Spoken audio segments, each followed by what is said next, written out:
ఎవరికి యాకోబు దేవుడు సహాయకుడు, ఎవరు తన దేవుడైన యెహోవా మీద ఆశ పెట్టుకున్నో వాడు ధన్యుడు. ఆయన ఆకాశమును భూమిని సముద్రమును దానిలోని సర్వమును సృజించిన వాడు. ఆయన ఎన్నడూ మాట తప్పిన వాడు. బాధపరచబడే వారికి ఆయన న్యాయం తీర్చును, ఆకలి ఉన్న వారికి ఆహారం చేయను. యెహోవా బంధింపబడిన వారిని విడుదల చేయను. యెహోవా గుడ్డి వారి కన్నులు తెరుగు చేయవాడు.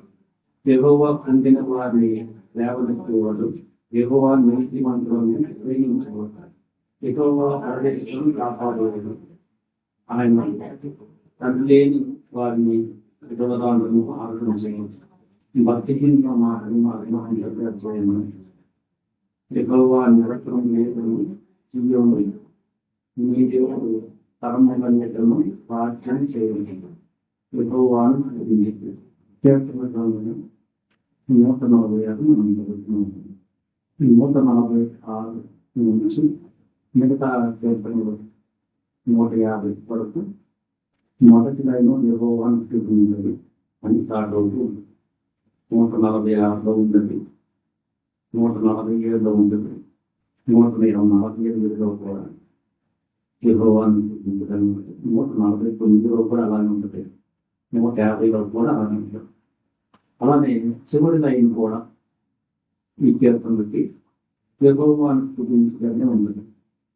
ఈరోజు మనం 146 కీర్తన ధ్యానం చేస్తున్నాం.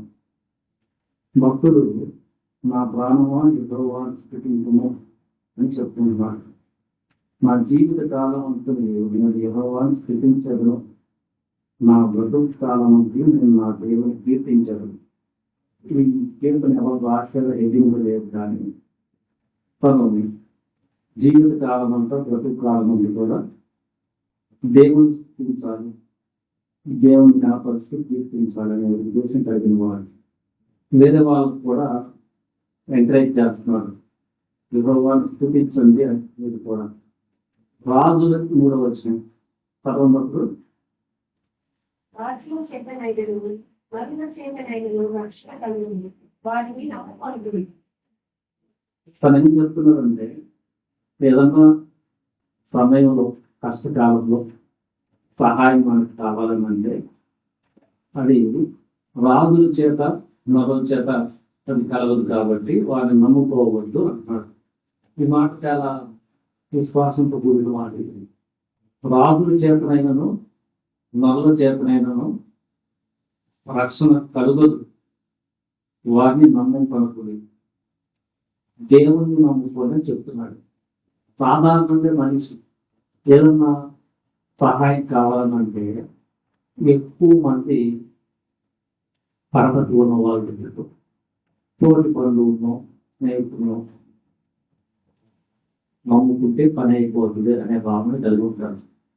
సాధారణంగా మనం రక్షించబడిన తరువాత కూడా విశ్వాసము ప్రదర్శించకపోతే మనం కూడా ఏదైనా కష్టం వచ్చినా అధిపతులను, అక్కడ రాజులు అన్నారు, ఇక్కడ మంత్రులు అవ్వచ్చు, ఈ దారులు ఎవరైనా అవ్వచ్చు, తోడుతున్నారు అంటే వాళ్ళ వలనే పని అవుతుంది అనే భావాన్ని కలిగి ఉండడం.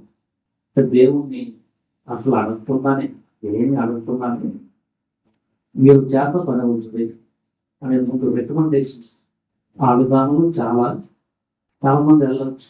ఇదేం చెప్తున్నానంటే, వారిని నమ్ముకోవద్దు, వారి ప్రాణము పెడకపోవద్దు, వారి మంటి పాలలు, వారి సంకల్పములు నాడే నశించును. వారి ప్రాణము వెడలిపోవును, వారి మంటి పాలలు, వారి సంకల్పములు నాడే నశించును.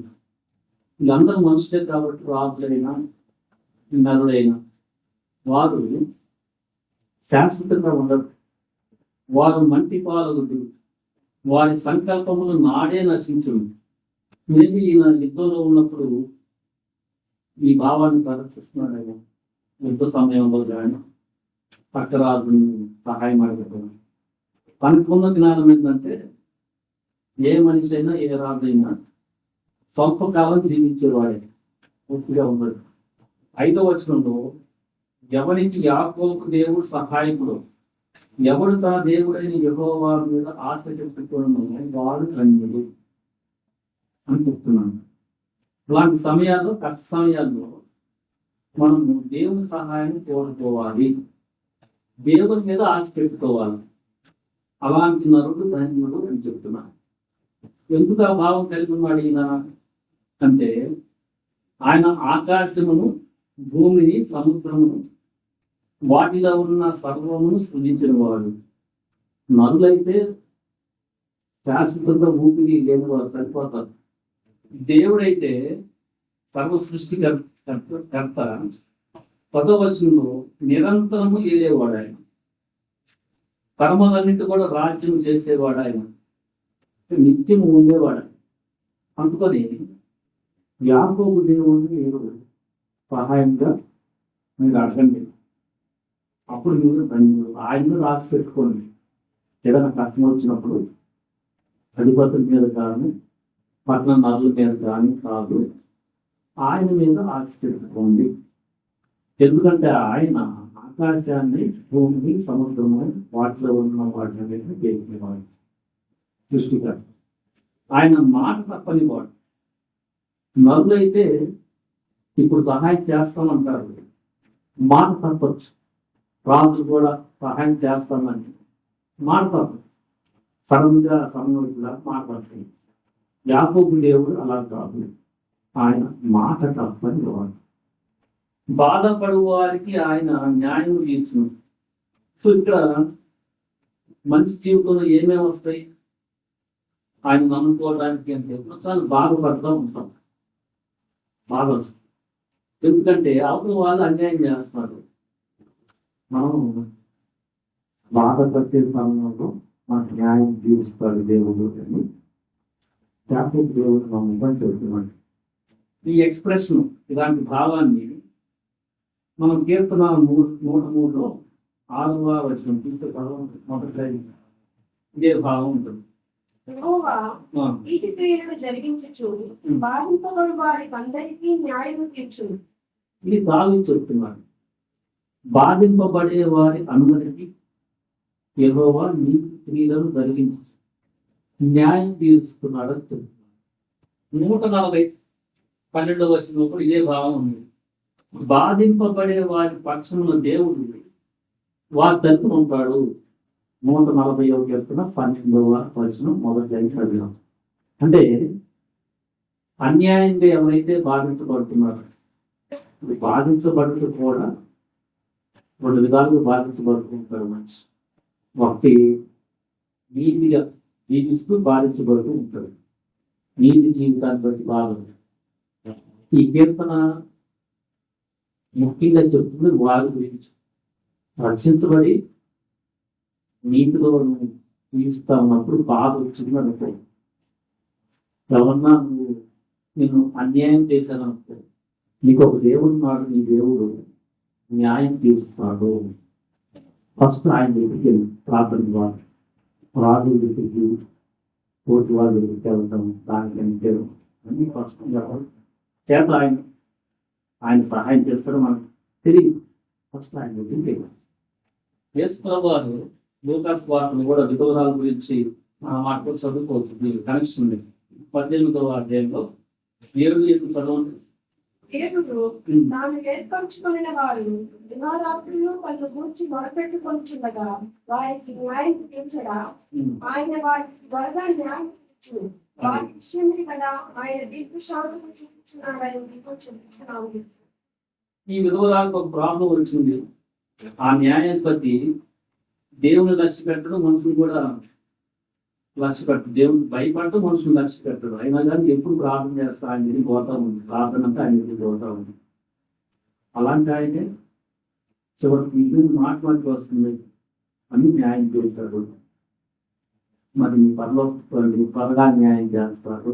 మీరు అలాంటి సమయంలో ప్రార్థన చేయండి, న్యాయం చేయాలి. బాధింపబడు వారికి మనం ఆయన న్యాయం తీరుస్తాడని చెప్తున్నాడు. అనుకొని ఆయన నమ్ముకొని అంటున్నాడు. ఆకలి కొనిన వారికి ఆహారం దయచేయండి. కొన్నిసార్లు పేదరికంలో ఉంటాడు, కొంతమంది ఆకలి వేస్తూ ఉంటుంది. ఆకలి కొనిన వారికి మనం నమ్ముకున్న దేవుడు ఉన్నాడు. ఆహారం దయచేస్తాడు. 145 పడిన తర్వాత పట్టణజీవుల పనులు వైపు చూస్తున్నది. తగిన కాలపు వారికి ఆహారం ఇచ్చును. ప్రతి జీవితం కూడా మన దేవుడు ఆహారం ఇస్తున్నాడు. 147లో కూడా 9 చదవండి. ఆయన ఆహారం ఇచ్చువాడు. 14 చదవండి. పరిచువాడు ఆయన. సో మనకి ఆహారం, ఆకలి కొనే సమయంలో ఆహారం ఇచ్చేది ఆయనే అని చెప్తున్నాం. సో మనిషికి ఏది కూడా అవసరమైంది. ఆకలి వేస్తుంది. కొంతమందికి అన్యాయంలో బాధపడతా ఉంటారు. ఇంకొకరు యెహోవా బంధింపబడిన వారిని విడుదల చేయను, బంధింపబడిన వారిని విడుదల చేయు. ఇది ఒక డిఫరెంట్ సిచ్యువేషన్ మనిషికి. కొన్నిసార్లు మనిషి ఒక రకమైన బంధకాల్లోకి వెళ్ళిపోతాడు. కానీ అది చెప్పలేం.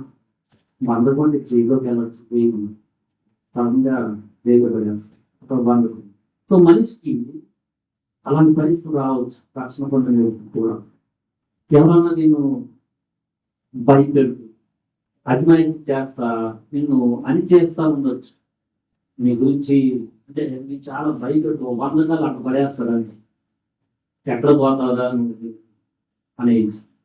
అలాంటి సమయంలో దేవుడు ఎలా ఉన్నాడంటే ఎప్పుడు చేస్తాడు. ఫస్ట్ ఆయన మాకు ఈ భక్తులు చెప్తున్నాడు, రాజు చేత మరో చేత కాదు రక్షణ కలిగి. ఎవరు దేవుడైనా, యాకోబు దేవుడైనా యెహోవా మీద ఆశ పెట్టుకుంటాడు, వాడు మంచిదని చెప్తున్నాడు, ఆయన సహాయం చేస్తాడని. సో ఇలాంటి వచనము మన యేసుప్రభువు వారు కూడా పలికారు. లూకాసు వార్త 4:18 చదవండి. ప్రభు ఆత్మ నా మీద ఉన్నది, ఇతరులకు స్వార్థ ప్రకటించటకై ఆయన నన్ను అభిషేకించును. చెరలో ఉన్న వారికి విడుదలను, గుడ్డి వారికి చూపును కలుగునని రక్షించటకును, నలిగిన వారిని విడిపించటకును, ప్రభు దినవసరము ప్రకటించటకును ఆయన నన్ను పంపిస్తున్నాను. ఈ విషయాలు ప్రభు హెల్ప్ చేస్తాడు. ఇక్కడ చెరలో ఉన్న వారికి విడుదల అనే పదము, ఇప్పుడు మనం చదువుతున్న బంధింపబడిన వారికి విడుదల అనే పదము రెండు వస్తాయి. నలిగిన వారిని విడిపించుకన్నా, బాధపరచబడి వారికి న్యాయం తీర్చుకన్నా, తర్వాత వచనం వస్తుంది 8లో కుంగిన వారిని లేవనెత్తువాడు.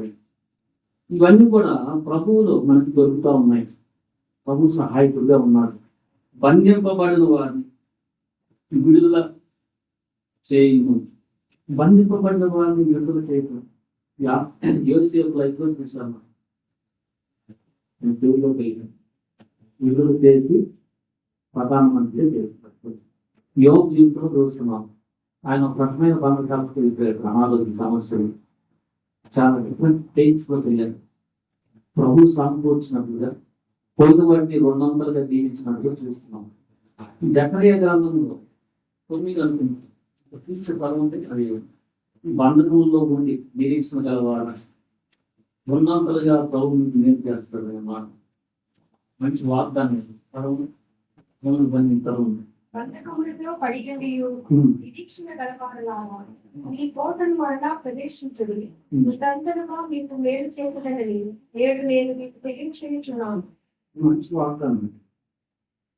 అది బంధకాలు నిరీక్షణ కలిగి ఉండాలి. ఏమి నిరాశలో ఎవరితో ప్రార్థన చేస్తూ 200గా అంటే సమకూర్చి బ్లెస్సింగ్ 200గా చేస్తాను ప్రభు చెప్తా ఉన్నాడు. మన దగ్గర బుద్ధివారి పనులు తెలుగు చేయని వాళ్ళు వారు ఆయన ఈ బుద్ధివారి పనులు తెలుగు చేశారు. వార్తలు మనం చదువుతున్నాం. ఇందాక కూడా మీరు చదివారు. లోక 4:18 బుద్ధివారి పనులు తెలుగు చేసి ప్రభులను పంపించున్నాడు. ఇప్పుడు బుద్ధివారిని యోహాను వార్త 9వ అధ్యాయంలో పంపించడం చూస్తున్నాము.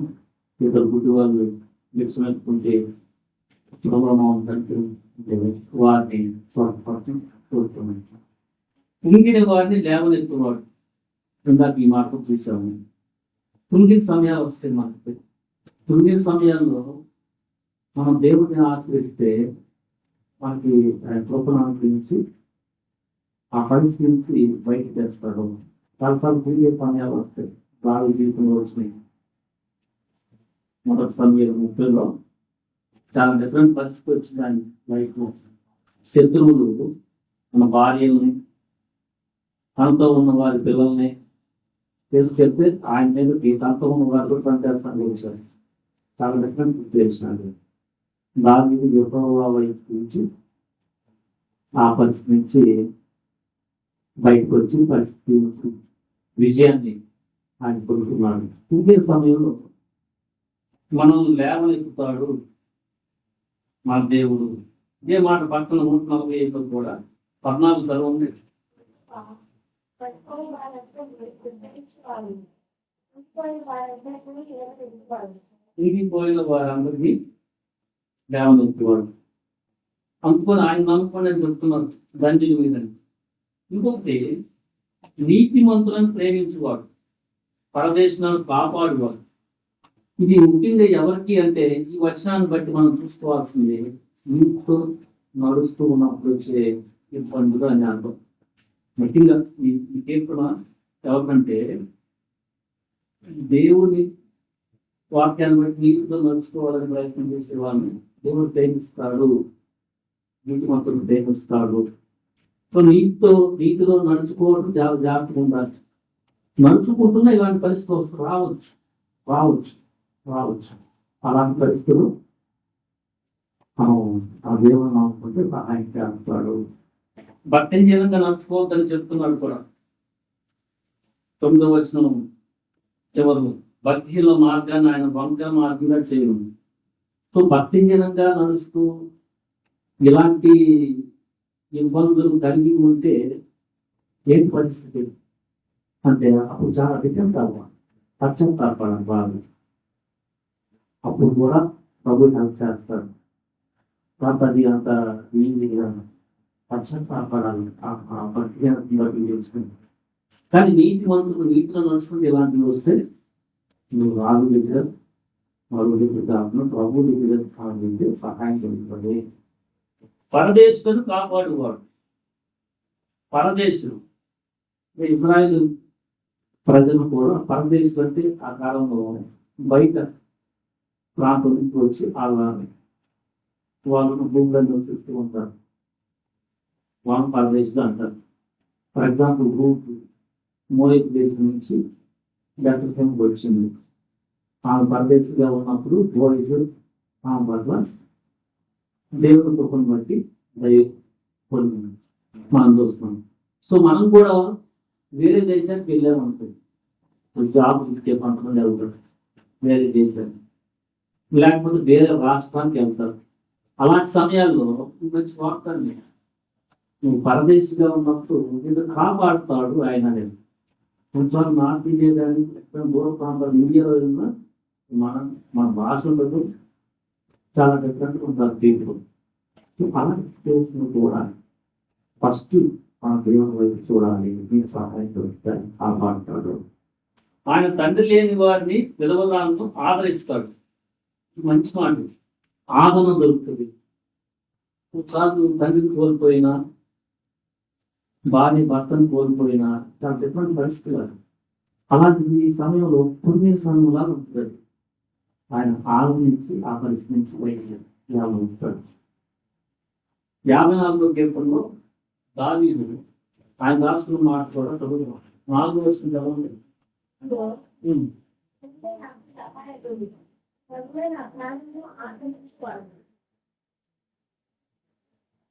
ఈ సిచ్యువేషన్ చెప్పండి.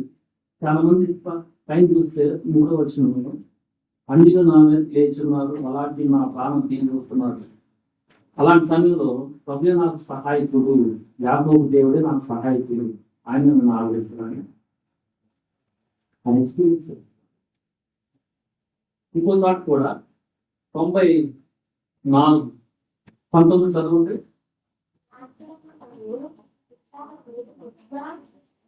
హెచ్చగా